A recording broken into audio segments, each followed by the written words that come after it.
Welcome once again to Provident Box, and more specifically, welcome to Season 3. I am Baron Aragni. And I'm Baroness Aragni.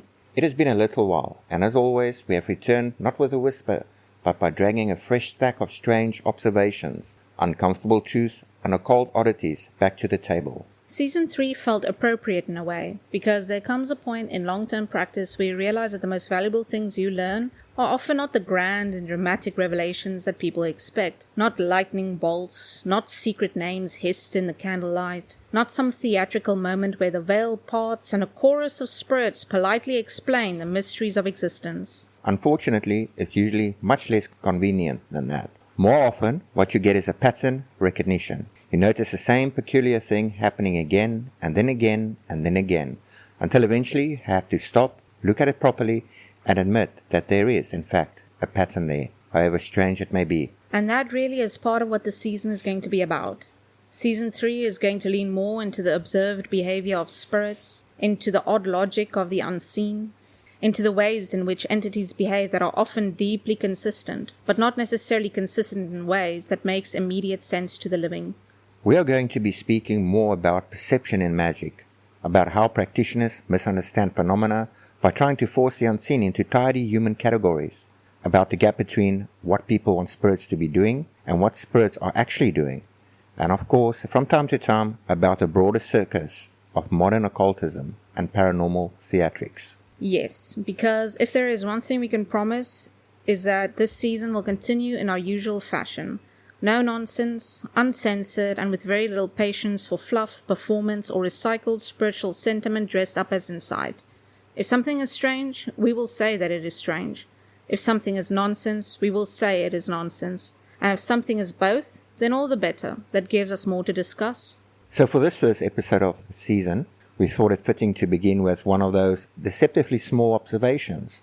One of those things that sounds almost ridiculous when first stated out loud, until you realize how often it occurs. Because now and then, in the course of practical work, you encounter a phenomena that is so oddly specific that it almost feels comedic, until it keeps happening. And then you start asking questions. And then, before you know it, you are having a very serious conversation about why spirits seem unnervingly fond of dollhouses, cupboards, enclosed pet beds, wardrobes, and any other structure that can be best described as a house within a house.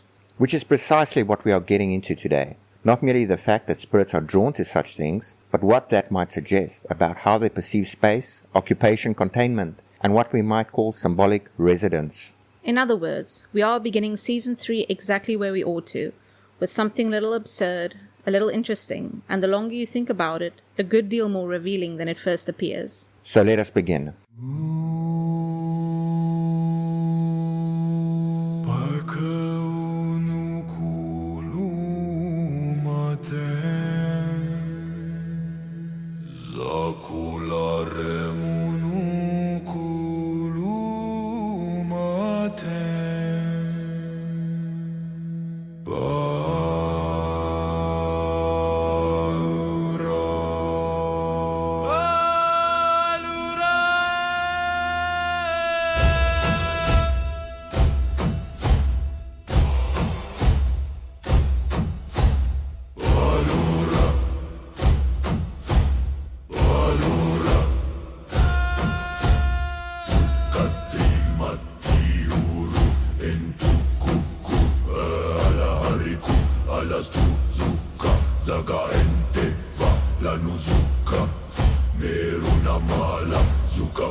One thing that any practitioner will come to know and understand very well, especially if you work in depth with spirits and study them over a long enough period of time, is that spirit logic is a bit unorthodox at times. And by unorthodox, we do not mean charmingly eccentric. We mean abstract, symbolic, sometimes oddly instinctive, and occasionally downright nonsensical when measured against the reasoning of the living. Exactly. Human beings tend to like things neat. They like categories, definitions, ownership, labels. They like to say, this belongs to me, therefore it is mine. Spirits, however, do not necessarily operate on that basis. People like symmetry. Spirits like implication. People like legal possession. Spirits seem to care a great deal more about vacancy, thresholds, and suitability, which is where things begin to get interesting.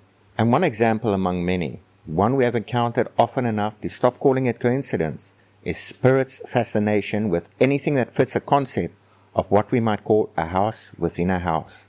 It sounds simple enough on the surface, perhaps even quaint, but the implications of it are rather strange once you begin to notice a pattern. Now, many of you are hopefully already familiar with the idea of spirit houses, especially those found in various Asian countries. These are small, often ornate miniature shrines or little architectural structures placed outside homes, businesses, or properties. They serve as dedicated dwellings for local land spirits, ancestors, guardian entities, etc. Offerings are placed there, incense is burned, and the structure itself functions as a symbolic residence for the spirit. In other words, a house is given so that the greater house may remain undisturbed. Exactly. The logic there is fairly clear. Give the spirit a proper place, and perhaps it has less reason to intrude where it is not wanted. But while that is certainly part of the broader topic, it is not quite the heart of the matter yet. No, because if we strip the idea down to its base form, a house within a house, what comes to your mind first, for most people at least? Probably a dollhouse, a toy, something which is decorative and harmless, something intended for children or for display or perhaps for a touch of nostalgia. And yet, rather inconveniently, spirits often seem to regard such things not as decoration, but as viable residence. We have encountered this more than once, sometimes benignly, where the presence is mild and almost domestic, other times with a surprising degree of territorial attachment, as though the owner has inadvertently placed an apartment block for the unseen in the corner of the living room. Because to the living, it is decor. To spirits, it is real estate. Precisely. And dollhouses are not the only example. Another very common one is the pet house. An indoor dog house, a cat house, any small enclosed animal structure placed inside the main household. Same principle. If the intended animal does not use it regularly, in other words, if it does not actually take up residence there, then it becomes, curiously enough, a magnet for spirits. An empty structure with walls, interior space, and a threshold seems, in their perception, available. And notice the wording there. If something does not take up residence in it, because that is where an important distinction begins to appear. Spirits do not always regard ownership the way the living do. In fact, often they do not seem terribly impressed by the idea of ownership at all. A place can belong to you in every mundane sense imaginable, and yet if it is symbolically unoccupied, enclosed and suitable, that may be more than enough to attract them. That said, they are often a bit more cautious when another spirit is already present. Often, not always, cohabitation absolutely occurs. Harmony with such arrangements is, of course, optional. But to return to the main point, take a dollhouse. You may own it, display it, dust it, move it from one shelf to the other, but you cannot inhabit it.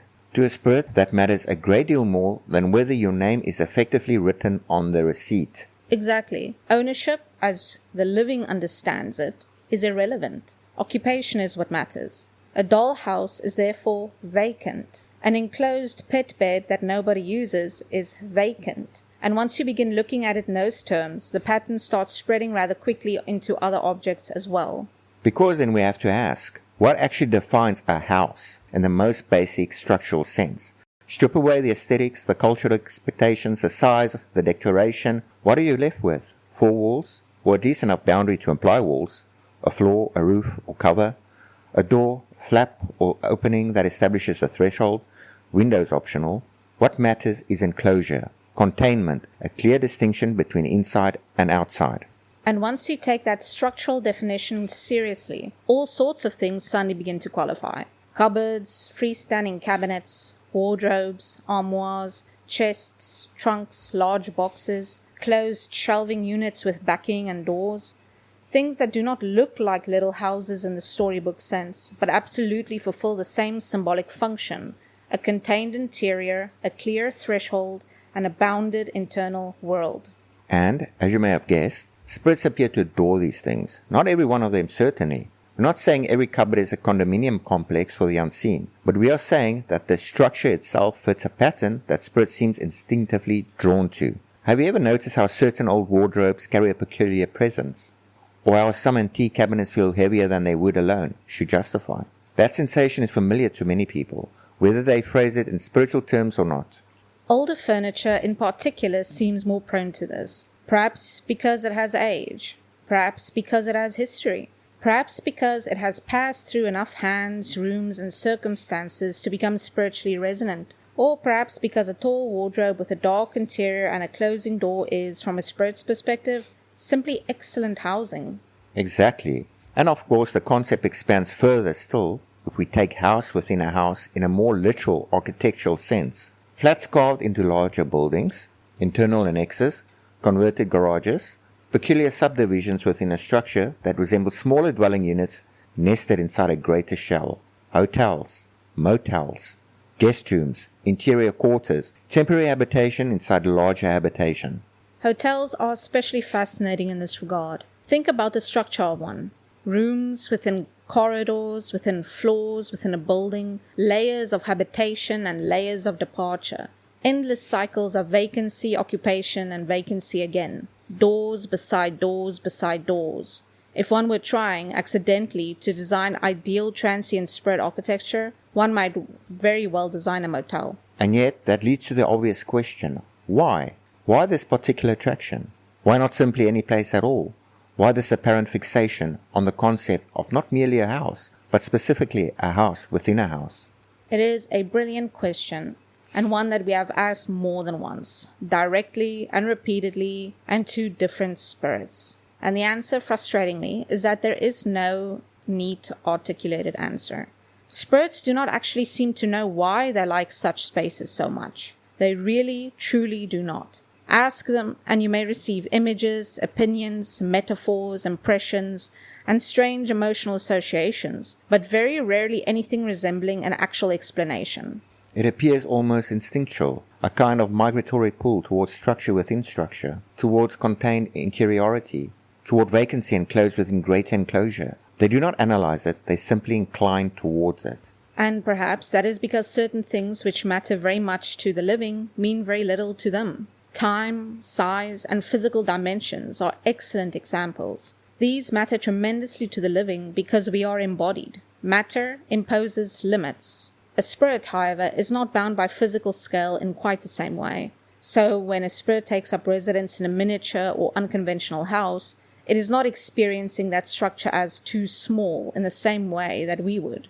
Exactly. They are capable of creating a kind of interiorized environment within this space, a microcosm, an inhabitable reality shaped by their own perception. So a 10-centimeter dollhouse may from within their mode of awareness become a perfectly comfortable chamber. A cupboard interior becomes a hall, a trunk becomes a room, a chest becomes a dwelling. We measure with rulers, they measure with thresholds. There is also, we suspect, something stabilizing about containment itself. A spirit in open, undefined space is more diffuse, less coherent, less anchored, at least depending on the type of spirit, that is. But a spirit in a bounded interior becomes more concentrated, more structured, perhaps more comfortable. A house within a house provides not just containment, but double containment. The larger structure shelters the smaller defines the interior. Metaphysically speaking, it is insulation, and also an anchor point. And then, naturally, liminality enters the conversation as well. Thresholds within thresholds, boundaries inside boundaries, doors behind doors, containment nested inside containment. Liminal spaces have always held power. Everyone who works with spirits learns that sooner or later. A house within a house is in a sense liminality folded inward on itself. A recursion of boundary, which is a rather potent thing, spiritually speaking. Though that, admittedly, is its own discussion entirely. Indeed, but taken together, it gives us at least an educated guess. Spirits are drawn to these spaces because they offer vacancy, boundary, symbolic residence, privacy, and stabilizing containment, all without requiring the spirit to consciously understand why it prefers them. Instinct dressed as preference, perhaps, or preference arising from metaphysical practicality. Which means that if you are currently glaring at the old cupboard you inherited from your gran with a touch more suspicion than before, you can relax a little. It's not a given that every qualifying object will automatically host a spirit. Not every wardrobe is occupied, and not every cabinet is spiritually active. Only those that are, shall we say, actively house hunting tend to take advantage of the opportunity. Unfortunately, there is also the practical side of this. Structures may attract, yes, but boundaries regulate. There are ways to ensure that spirits do not or cannot take up residency in a place. Objects may fit the pattern, but that does not mean they must remain open to occupation. Containment can invite, but it can also be sealed, claimed, warded, or rendered unsuitable. And that, at least, is where the living regains a bit of leverage. Because while spirits may understand vacancy and threshold in their own rather alien way, boundaries are something that the living understands rather well. So with that in mind, perhaps the takeaway here is not merely that spirits are strange, though they certainly are, but that their strangeness is often patterned. And once you begin noticing those patterns, a great many things that once seemed random start looking a good deal more structured. Yes, because that is really the point of discussions like this. Not to encourage people to become hysterical every time they walk past an old wardrobe or spot a dollhouse in the corner of a room, but to develop the habit of observation, to notice where certain forms, structures, and conditions seem to attract recurring spiritual behavior, and to think a little more carefully about why. And perhaps more importantly, to remember that spirits do not always interact with the world according to the assumptions of the living. People tend to project their own categories into spirits far too easily.